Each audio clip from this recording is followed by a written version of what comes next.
Hei kamu, iya kamu, mau tahu nggak ada apa di Kepo Buku kali ini? Zaman dulu tuh seperti ini kehidupan masyarakatnya dan langsung dicegat sama anaknya. Ah, ini kayak ayah nih kayak kaset rusak aja deh gitu kan. Dan Ketika Nih, kenangan-kenangan kolektif itu dibikin cerita buku. Menarik ya. seperti yang dilakukan oleh almarhum Firman Lubis.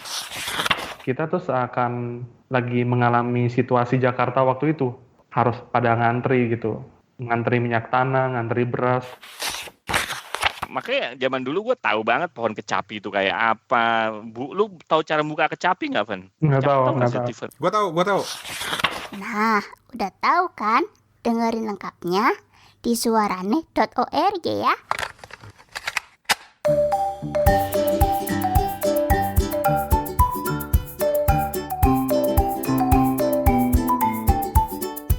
Hey there, apa kabar? Assalamualaikum, ketemu lagi di Kepo Buku. Ini adalah episode ke-26. Kepo Buku adalah 3 orang teman di 3 negara yang doyan ngobrol apapun soal buku. Mereka adalah Steven di Ambon. Ambon itu masih bagian dari Indonesia.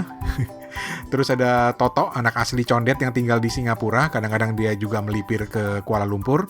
Dan ada gua, Rane, anak asli Bojongkulur yang lagi nyari duit di Bangkok. Bojongkulur di mana? Aduh, Bekasi coret lah. Oke, kalau di episode ke-25 yang lalu, gua sama Toto yang lebih banyak cerewet. Kali ini Steven yang kita minta gantian cerewet. Ya malum, ini anak rada pemalu. Walaupun sebenarnya kalau udah kenal dan udah ketemu langsung, malu-maluin juga sih anaknya.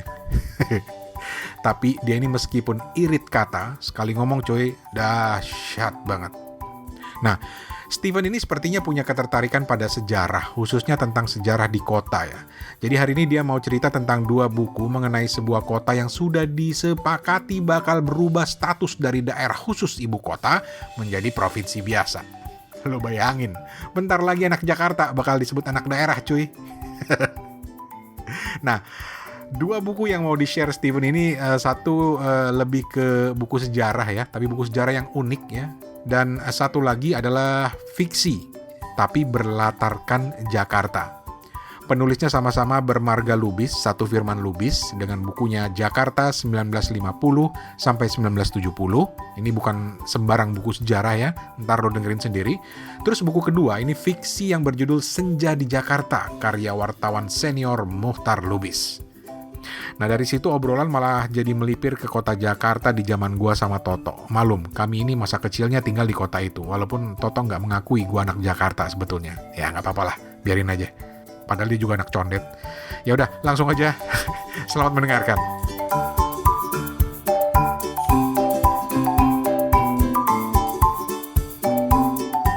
Jadi Steven punya buku karya Firman Lubis, judulnya Jakarta 1950-1970. Ini terbitan komunitas bambu ya, Steven ya? Iya, Ini menarik nih kayaknya, kalau dari judulnya, dari covernya gue suka banget nih. Tentang apa tuh? Tentang apa? buku ini pada dasarnya 3 buku yang dijadiin satu ya. Buku yang udah pernah diterbitkan sebelumnya oleh beliau, Jakarta 1950, 1960, dan 1970. Yang aku baca ini di terbitan komunitas bambu yang terbit 2018 kemarin. Tapi masih enak, masih inilah. Pertama aku dapat buku ini tuh kayak surprise aja gitu, kayak ini kok kelihatannya asik gitu, kayak dia bisa cerita keadaan Jakarta zaman Bahola gitu kan, zaman 50-an, zaman 60, gimana kondisi masyarakat Tionghoa, masyarakat Arab, masyarakat India waktu zaman itu, waktu awal-awal mungkin Jakarta baru mengalami pertumbuhan setelah kemerdekaan. Namun yang paling aku terkejut, ataupun bukan terkejut sih, tapi kayak ini buku yang bagus deh. Karena dia bilang kayak gini di awal buku pertamanya itu. Firman Lubis bilang kayak gini, anak-anaknya tuh sering diceritain kan. Dulu tuh keadaan Jakarta tuh, mungkin Bang Rani juga mungkin pernah kejadian gitu ya. Ayahnya untuk mengisi waktu, untuk luangin waktu bersama dengan anak-anaknya, ngobrol, ceritain dulu tuh mungkin Lampung nih kayak gini, mungkin Jakarta tuh zaman dulu tuh seperti ini kehidupan masyarakatnya, dan almarhum Firman Lubis nih langsung dicegat sama anaknya. Ah, ini kan udah diceritain, ini kayak ayah nih kayak kaset rusak aja deh gitu kan. Dan dan aku kayak oh iya juga ya, tapi lewat tulisan ini, lewat buku ini almarhum bercerita kayak ya mungkin untuk sebagian orang yang udah pernah dengar cerita saya nih kayak apa sih ini lagi, tapi bila mana dibukuin itu bakal jadi sesuatu yang bermanfaat dan jadi sebuah cerita yang seru juga untuk orang lain gitu. Dan aku menganggap buku ini kayak seperti itu, kayak mungkin banyak orang yang dengar kayak semacam dongeng gitu, tapi ketika orang lain mendengar dongeng tersebut, mendengar kisah tersebut, ya suatu saat mungkin akan bermanfaat untuk orang yang mungkin pengen nyari tahu gitu kondisi Jakarta tahun 1950-an, 60-an itu seperti apa gitu. Taruh lu, Van. Nih, buku ini jadi si penulis cerita tentang kondisi Jakarta di tahun-tahun itu ya, 50, 60, 70 gitu ya. Iya, betul. Jadi ini bukan fiksi ya. Jadi bisa nggak sih dibilang ini buku sejarah? Bisa banget. Dan kenapa buku ini lebih mudah untuk dinikmati karena dia tuh kayak menceritakan kondisi Jakarta tuh dari sepengamatan beliau waktu itu. Dia tinggal di daerah Menteng ya kalau nggak salah. Dan dia cerita banyak hal kayak yang aku jadi juga terpesona juga dengan kondisi Jakarta yang dulu tuh banyak kebun ya. Kebun, Pak? Iya, kebun buah, dan banyak dijadiin nama-nama itu. Kebun? Nama-nama apa? Daerah gitu ya, kebun jeruk, segala macam. Dan soal pemindahan Taman Marga Satwa yang dari dulu di Cikini, dari lahannya Raden Saleh. Raden Saleh punya luas daerah yang disewain ya kalau nggak salah. Dan karena pembangunan di sekitar Cikini itu udah mulai terpusat di sana, kebun binatangnya tuh harus digeser ke daerah Ragunan. Itu diceritain di situ juga. Jadi apa yang membuat buku ini menarik bagi aku di 1950, 1960 tuh kondisi masyarakatnya tuh seperti apa sih di Jakarta gitu. Fenomena-fenomena apa sih yang lagi terjadi di situ, dan ini sebuah buku yang sangat-sangat memikat dalam penceritaannya juga, dan sebagai buku sejarah, sebagai buku narasi sejarah populer ini patut untuk dibaca untuk orang-orang yang pengen tahu latar belakang kondisi Jakarta zaman itu seperti apa sih gitu. Gaya bahasanya itu bercerita atau memang ya kayak buku sejarah gitu ya? Gaya narasinya tuh bercerita, tapi tetap runut dengan apa yang sedang dia bahas, misalnya kayak kondisi sosial, kondisi lalu lintas, ataupun tentang kehidupan dia di 50 tuh dia lagi di masa apa sih, lagi masa sekolah gitu. Jadi dia ceritain 1, 2, 3, dia lingkungan sekolahnya, lingkungan sosialnya itu seperti apa gitu. Jadi penasaran. Tapi apa yang menarik cerita dari artikel-artikel itu yang buat lo menarik tuh apa? Waktu itu kan dia sempat cerita kayak di Pasar Baru tuh orang India tuh banyak banget di sana ya. Dan ketika ada orang dari India, waktu itu kalau nggak salah dia datang tugas ke Jakarta tuh untuk melihat infrastruktur Olimpiade atau apa ya, Asian Games gitu ya. Nah, si staff ini memberikan report yang nggak baik gitu, dan akhirnya orang-orang India tuh kayak diburu gitu, kayak mau diantemin gitu ya ibaratnya ya Bang Rane ya, Mas Toto. Dan akhirnya sampai orang yang jual martabak India tuh jadi dia hapus martabak Indianya, itu dia hapus, jadi martabak doang. Takutnya kan ini apa-apa yang berhubungan dengan India tuh bakal digerebek, bakal dihancurin gitu. Itu salah satu. Dan yang kedua tuh kayak ini Bang, jadi waktu Pak Firman Lubis jadi mahasiswa UI nih, dia pernah ketemu apa gimana gitu ya, dihadapin di kepala asrama gitu. Jadi ditanyain gitu, kenapa sih ini mahasiswa-mahasiswa UI ini kok sering bawa WTS ke asrama gitu. Nah, si Pak Firman Lubisnya pun sebagai mahasiswa, sebagai mungkin ya sosok yang dituakan waktu itu kali ya.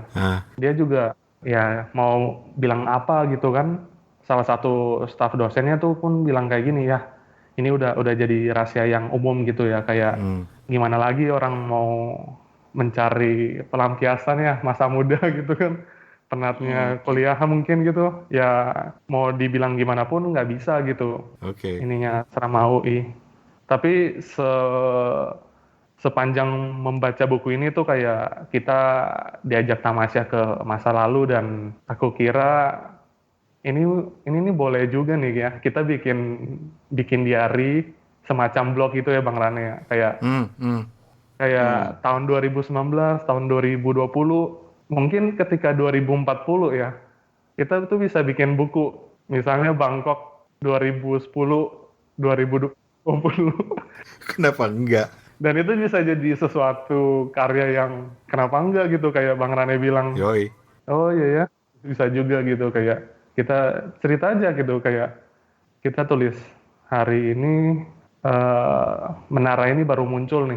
Nah itu ibaratnya, atau mungkin perusahaan ini baru datang di kota kami gitu. Ya itu kan Itu jadi menarik. kayak sebuah arsip sejarah gitu ya. Bener. Menarik banget. Dokumentasi urban di mana kita tinggal gitu. Dan Jakarta itu buat gue selalu menarik. Gue masih ingat ke Jakarta itu Monas tuh masih kelihatan jelas dari jauh gitu misalnya kan. Ketahuan ntar umurnya gue kalau gue cerita. Tapi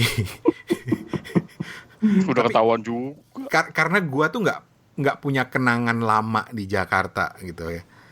Gue masuk Jakarta aja umur gue udah kelas 5 SD gitu ya. Sebelum itu gue Lo kenangannya bukan Jakarta, lo kenangannya Pondok Gede Bekasi. enak aja Pondok Gede Bekasi pinggiran Jakarta, sembarangan aja lo. Tapi Iya, tapi kan bukan Jakarta, administrative free. lu kan orang Jakarta ya toh ya. Besar dan lahir di sana kan? Ya dari umur 3 tahun lah. Umur 3 tahun. Kenapa emangnya? Ya nggak apa-apa. Jadi lu pasti bisa lebih relate kan? Ya tapi ini cerita yang kayak gini tuh sebenarnya bagus ya. Dalam artian gini loh. Ini mungkin bukan dalam artian sejarah yang formal ya, tapi Iya sejarah betul. sebagai sebuah pengalaman kalau menurut gue gitu. Yang ini seharusnya mengisi sejarah-sejarah formal. Gimana ya? Ibaratnya kalau gue bilang mungkin ya, gue bukan ahli sejarah ya, jadi gue salah ngomong aja. Ibaratnya sejarah yang formal itu kan lu skeleton gitu kan ya. Tapi yang ngisi pengalamannya, yang ngisi dagingnya gitu ya, yang kayak gini gitu. Mungkin nggak 100% benar, karena bagaimanapun mungkin ini penceritaan pribadinya dia kan, bisa jadi salah, bisa jadi benar gitu kan ya. Tapi ya menurut gue harus ada kayak gini, banyak buku kayak gini gitu. Iya. Emang menarik ya. Memang seperti Toto bilang tadi, dia bukan sejarah formal gitu, tapi lebih bercerita gitu. Ini nih gue kutipin dikit ya. Boleh. Nih. Sepeda motor di Jakarta pada tahun 1950-an juga jarang sekali. Merek yang ada umumnya bikinan Amerika dan Eropa seperti Harley Davidson, itu sudah populer dan ada klubnya sejak zaman Belanda. BSA, BMW, Jawa buatan Cekoslovakia, Ducati atau Mobilet dan Solex lebih mirip sepeda yang diberi motor. Sepeda motor buatan Jepang seperti Honda, Yamaha, dan Suzuki yang sejak 1960-an menyerbu masuk dan merajai jalanan Jakarta belum ada di era 1950-an. Apalagi sepeda motor buatan Cina yang baru masuk Jakarta akhir 90-an. Mengendarai sepeda motor waktu itu umumnya tidak menggunakan helm. Keharusan menggunakan helm belum berlaku waktu itu. Saya kira baru menjadi keharusan pada 1970-an diprakarsai oleh Hugeng Imam Santoso sebagai Kapolri di tahun 70-an. Bengkel-bengkel motor tukang bensin eceran yang menjamur sesudah 1970-an hampir tidak kelihatan. Di Jakarta tahun 1950-an jarang terjadi kemacetan atau tabrakan. Sebab utamanya karena jumlah kendaraan bermotor yang sedikit. Padahal di perempatan-perempatan jalan belum dipasang lampu pengatur lalu lintas. Jadi dia benar-benar kayak cerita gitu ya. Iya. Keren.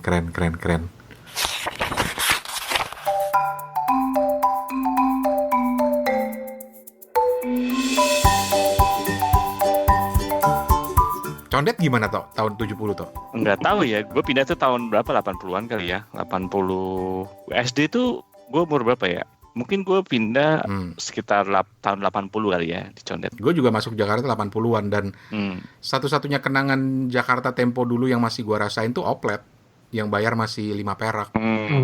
Desek-desekan nggak? Enggak desek-desekan. Oh gitu. Masih lancar semuanya. Dan walaupun gue pindah tahun 80-an awal, tapi gue nggak pernah ke Jakarta. Gue ke Pondok Gede, bener kata Toto. Jadi gue nggak pernah ke tengah kota.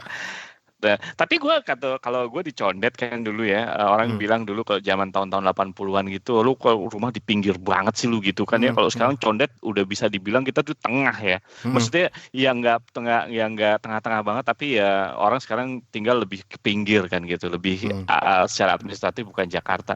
Tapi kalau gue dulu masuk ke Condet tuh udah kayak masuk hutan.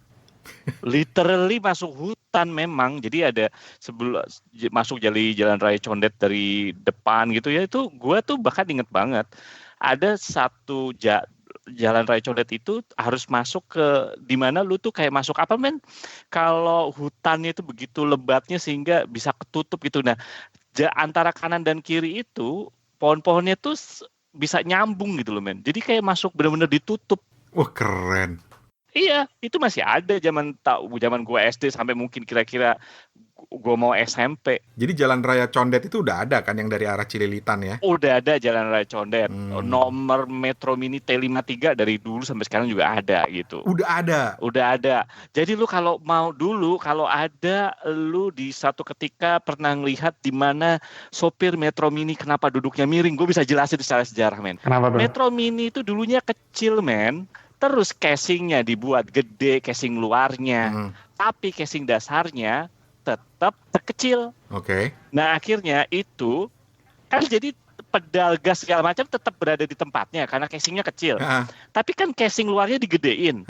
Itu tempat duduk sopir jadi agak ke keluar kan, agak ke kanan kan. Nah terpaksa lah itu sopir Metro Mini jadi duduknya miring. Mudah nggak maksud gue?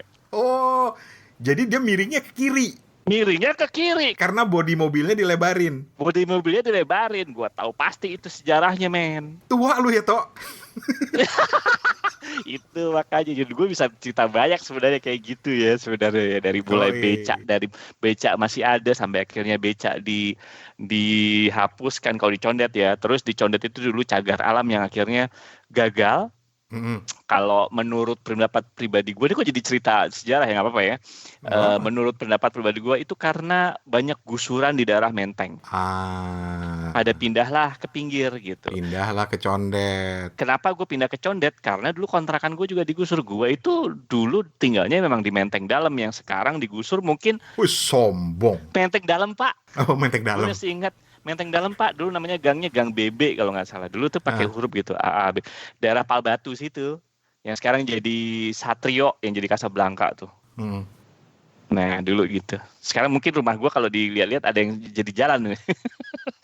Pindahlah pada banyak pindah ke Condet gitu kan. Tipikal orang Betawi Condet waktu itu kan tanahnya gede-gede gitu ya. Terus dijualin misalnya buat naik haji kayak gitu-gitulah. Dan dulu gue makanya zaman dulu gue tahu banget pohon kecapi itu kayak apa. Lu tahu cara buka kecapi nggak, Van? Nggak tahu. Gue tahu. Gimana coba? Dijepit pintu. Nah kan bener, kalau orang kampung tahu. Kita orang tahu, lu tinggal di Pondok Gede, gue yakin kalau lu tinggal bener-bener kota mungkin lu nggak bisa, nggak tahu cara buka kecapi gimana kan? Ya karena kita tinggal di daerah pinggiran kayak gitu. Karena kulitnya kan tebel, jadi dia harus dijepit pakai pintu. Paling gampang. Satu-satunya paling gampang dijepit pakai pintu gitu.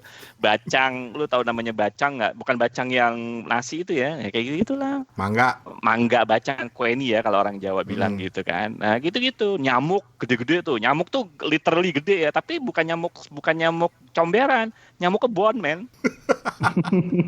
Di belakang rumah gua itu masih banyak monyet men. Segerombolan monyet. Nggak cuma 1, 2, 3 gitu.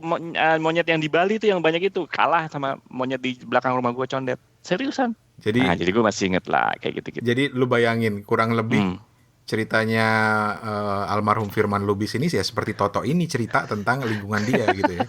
Dan lu Iya. bayangin ketika kita semua punya cerita-cerita seperti itu kan setiap orang kan Dituliskan. punya kenangan kolektif kan tentang sebuah kota Betul, misalnya. betul. Itu akan menarik gitu loh. Kayak gue di Pondok Gede, cerita Pondok Gede mungkin akan bisa nyambung ke cerita Toto yang di Condet karena kalau Pondok Gede lurus tuh nyampenya ke Condet gitu loh. Dan orang kalau di tahun-tahun gua gitu, ketika di tahun-tahun gua gitu, Fen ya, gua tuh tahu bagaimana dulu Pondok Gede ada yang namanya ujung aspal. Gua tahu banget. Karena memang itu Ujungnya aspal. aspal kelar selesai itu. Kelar gitu. Dan mungkin nama Pondok Gede itu karena ada apa? Itu memang kita tahu ya, Ran ya. Zaman lu pasti pondok yang gede itu masih ada dong, orang zamannya gue SMA baru dibongkar ya. Masih ada. Gua ingat Ya. setiap kali gua dari Pondok Gede mau ke Lobang Buaya sekolah gue itu lewat rumah besar itu yang namanya Pondok Gede itu yang kemudian dibongkar dijadiin mall itu. Itulah yang dimana menurut gue ya sejarah harusnya dihargai ya, tapi sayangnya tidak, jadinya ya dibongkar jadi mall. Dan Gitu. kalau bicara masa lalu tidak ada putus-putusnya, tapi yang menarik ketika kenangan-kenangan kolektif itu dibikin cerita, Buku, menarik ya. buku atau podcast gitu ya, seperti yang dilakukan oleh almarhum Firman Lubis. Betul. Betul.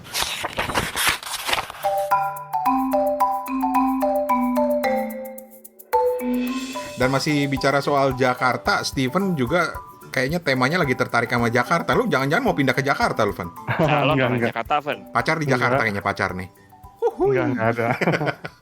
Tapi buku keduanya Steven adalah Senja di Jakarta, Muchtar Lubis ya? Iya, betul. Oke, diceritain dikit nih. Kalau yang tadi itu lebih iya. kepada sejarah, kalau Senja di Jakarta ini kan buku klasik ya, novel ya.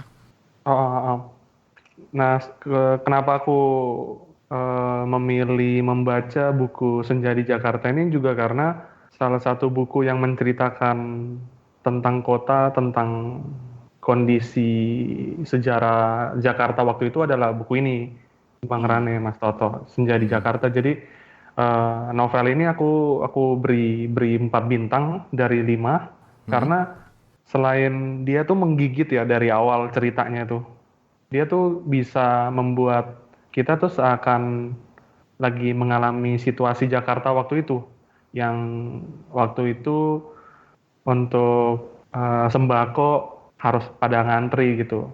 Di sini dituliskan keadaan real waktu itu kayak garam, ngantri minyak tanah, ngantri beras, karena waktu itu kondisi ekonomi kita benar-benar bisa dibilang parah kali ya. Benar-benar gitu. Jadi dari tokoh utama, dari tokoh yang berkelindan di cerita di Senja di Jakarta ini, mereka pengarangnya bisa menggambarkan kehidupan strata kelas atas, strata kelas bawah tuh kehidupannya tuh seperti apa, layaknya kondisi Jakarta yang saat ini juga begitu lebar ya jurang pemisah kelas yang ada gitu.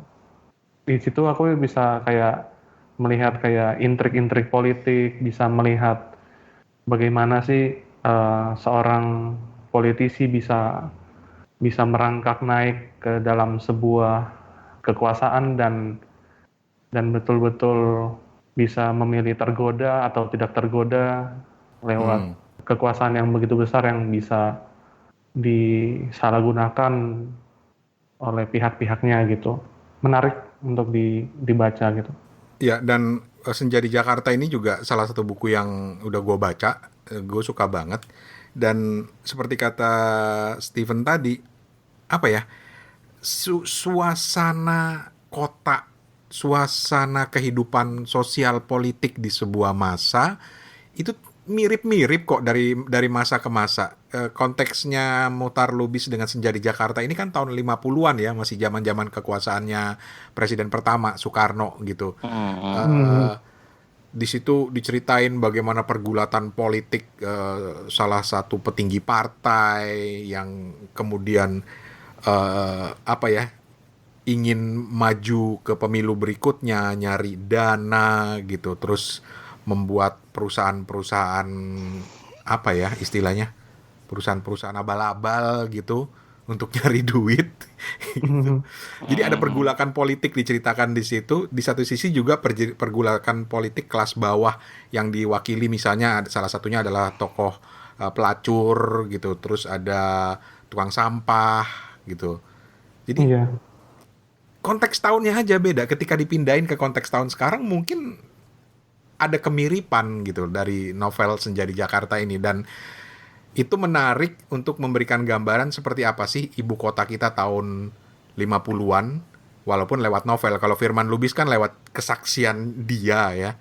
Kalau Senja di Jakarta ini lebih dikemas dalam bentuk fiksi. Jadi itu menarik juga untuk jadi bacaan gitu. Yep. Gitu. Oke, Senja di Jakarta wajib baca. Kalau nggak salah ini terbitannya Obor ya? Iya, cetakan 2018 dari Pustaka Obor Indonesia. Asik. Yep. Alright. Toto belum ngomong. Dah, ada yang ditambahin? Udah baca kali? Belum, gue belum baca. Lu buku-bukunya Mohtar Lubis belum baca lo. Waduh, gimana nih? Oke. Ngomong gak jelas tuh kayak nyimeng.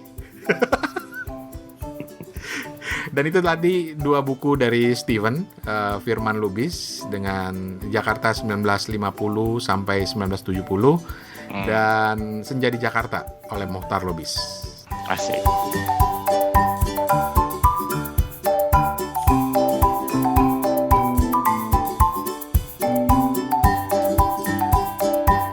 Oke, itu tadi 2 buku yang diulas sama Steven. Lu ada yang mau komen, silakan email di suarane@gmail.com. Di SoundCloud juga bisa ninggalin komen di sana. Terus kalau lu pakai aplikasi keren yang namanya Breaker, ini aplikasi podcast yang keren banget, udah ada di Android, baru-baru ini ada di Android. Di situ lu juga bisa komen. Kita juga masih nungguin review-review buku dari teman-teman semuanya. Ini review audio ya, direkam suaranya, rekam pakai handphone, boleh juga, atau pakai yang lain juga boleh. Kirim ke suarane@gmail.com atau pakai voice note di WhatsApp ke 087878505012, 087878505012. Oke, sebelum pamit kita mau umumin siapa yang berhak dapat giveaway 2 buku dari kita yang udah kita umumin di beberapa episode sebelumnya. 3 episode sebelumnya kalau nggak salah. Nah, dari 3.921,3 orang yang ikutan, kita pilih yang paling mendekati. Dan pemenangnya adalah, paling dekat itu adalah Sheila Salsabila atau akun Instagramnya owlshell.